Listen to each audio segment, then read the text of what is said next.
which is precious. So now, Professor Francisco Louçã, what is wrong with this austerity, if anything is wrong with it? Thank you. Hello, everyone. Thank you, Eduardo. Thanks, Marx, for your wonderful presentation. Now, as a complement to the cosmopolitan nature of the distinguished audience, we were asked to speak English.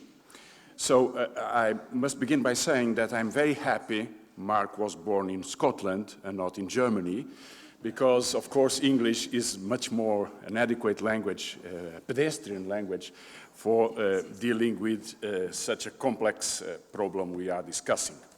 Does austerity kill or does austerity heal? Now, you must have noticed, Mark, that in spite of your book and in spite of the title of the conference, there were some suggestions that the problem of austerity is the overdose. This is very peculiar to the Portuguese discussion on the topic. The problem is that there is some austerity which is blind. There is some austerity which is excessive.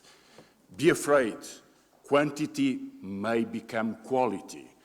So, not even discussing the idea of the expansionary austerity, there's this sort of dealing with the adjectives. Well, to use a very old Portuguese saying, the devil is the adjectives. So the difference is the adjectives. Now, this presents a problem which is discussed in the book, the statement that austerity is somewhat a solution to austerity. Now, this implies two changes in our world vision. The first is that the scope of solutions is just austerity. Now, the second is even worse. That is that there is some sort of new creature, a troll, an universal creditor, and markets, a new political subject, imply a flat world. That's what it is. So we have now two classes, the debtors and the creditors. That's the flat world we live in.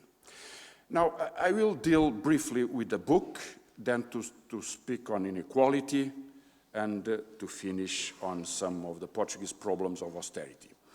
Because the book is a discussion on precisely the point we are arguing from different points of views and opposite points of views in this scenario. The book argues that austerity, let's keep in mind what's precisely austerity. Austerity is not healing.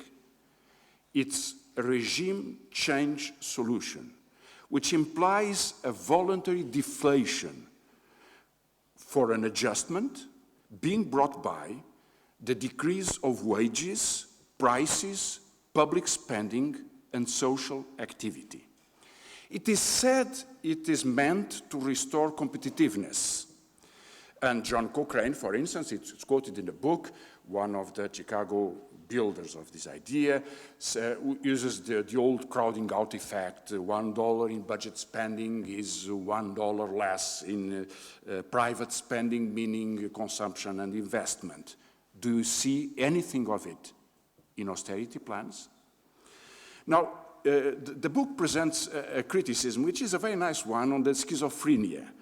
Some people want fiscal consolidation, budget reduction, and growth at the same time. That's the idea of expansionary austerity.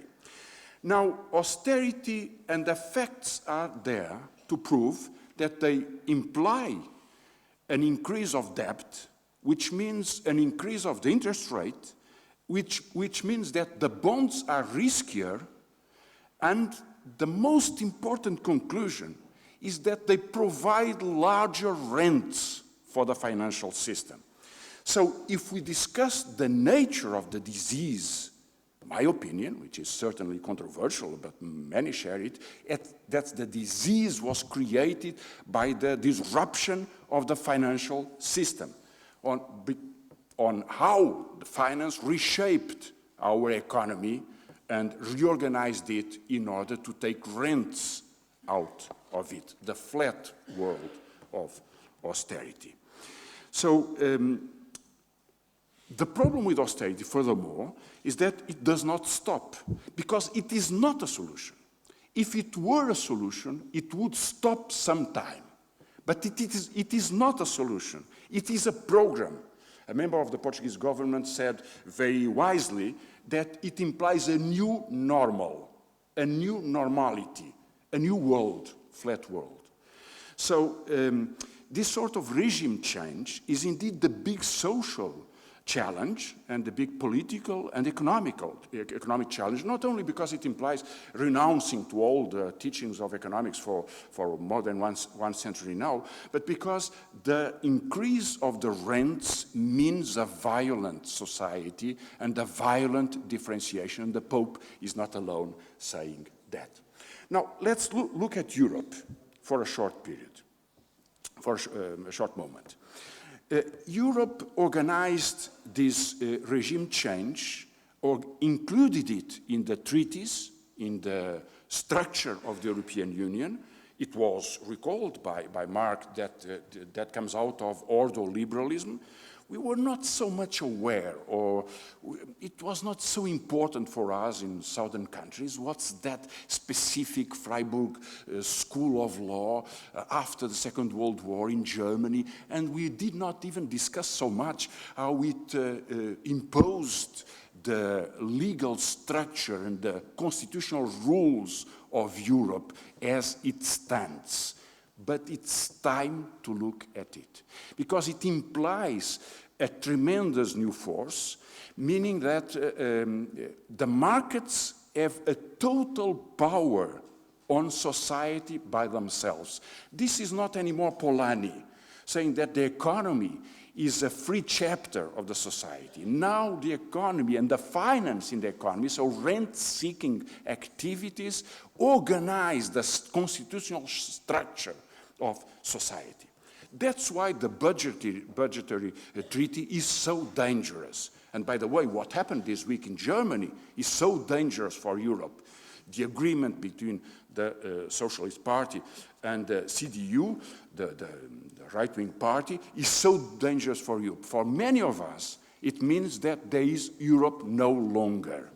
That if a second phase, after the adjustment, after the programs of austerity being built as the constitution by the budgetary treaties, then it means that there is no other alternative for countries looking for democracy than leaving Europe. Look at Germany in 1953. Is it possible nowadays in Europe, under this ruling and under this agreement, to reach a solution for debt management and the type of reorganization which allowed for the growth, the long-term growth in Europe after the collapse of the Second World War? And we all would answer, no, it's not possible. France ceased to exist, disappeared from the European scene. So there is no more counterpart, there is no more capacity of argument. And of course, in different countries, different political structures accept this sort of future of the flat Europe in a flat world looking for rents. Now, let me give you an example on Portugal just to finish. Portugal is the more unequal country in Europe. The fact mentioned by Eduardo on the doubling of the largest fortune is just a small appointment on a big picture we all know about. Because the nature of that doubling of the fortune is because of rent-seeking. It's just because the value of the rents provided by privatization of a natural monopoly, which is oil, and the distribution of oil. And this begins to change the society, as it did for the past 20 years, but reaches a new point in which inequality becomes an argument itself for austerity. There is a fight in Portugal for the decrease of the minimum wage. And of course, the IMF is not alone arguing for that. That's not blaming the doctor. That's exactly a vision of how rents should be kept and where they should take their blood, which is from the poor. So the discussion is not for me if we had too little austerity in the past or too much austerity in the future. It's the nature of austerity itself. Look at this week's large business event, which was the sale of two important newspapers and one radio, the Group Control Invest, to Angolan capital. It has been much discussed, the fact that that was sold to a businessman close to the Angolan president, who is not famous for his fight for the freedom of press. But I will look at a totally different direction. Let's ignore that. Someone bought those radios and papers. But bought to whom? Bought to someone who had got a credit of 300 million from two banks, which is pardoned on that debt now. So there are pardons of debt. Yes, they exist. There are bailouts. Mr. Oliveira was bailed out this week. And the banks will take a share, which they will sell afterwards, and we know who will buy, of course. So the question is, how much did he spend? Is it a new story as Champalimaud bought a bank, the Pinto and Sotomayor, without spending 1 cent? Yes, it is. Because we will have a surprise when we will know how much it costs, by the way, to a bank in which the majority of capital is the public capital, which is the BCP. It's not public, but the majority of capital is public, so it's one of these strange things in Portugal. So we'll get a surprise when we will know the exact accounts on how this thing was bailed out. So the only thing we cannot accept is that there are no changes. Yes, there are changes every day, but they are imposed by the rent-seeking activities which destroy our country and which impose the constitution, which is austerity. That's why I'll finish with a statement by Keynes. In 1925, so almost 100 years ago, in a nice pamphlet called "Am I a Liberal?" And he said, yes, I am a liberal. Keynes wrote about decadent capitalism in his epoch. And he writes, decadent capitalism is not a success. It's not intelligent, it's not nice, it's not just, it's not virtuous, and it does not fulfill its promises. So I want to warn the gentlemen of the city and of high finance that if they do not listen to the voice of reason, their days will be counted. 100 years ago, 100 years afterwards, we are just listening to the Pope, who says that sacrifice and the reward for sacrifice, which is charity, is not anymore possible. We do not accept that. Not even the Pope accepts charity and sacrifice. So perhaps it's time to stand for democracy against rent-seeking. Thank you.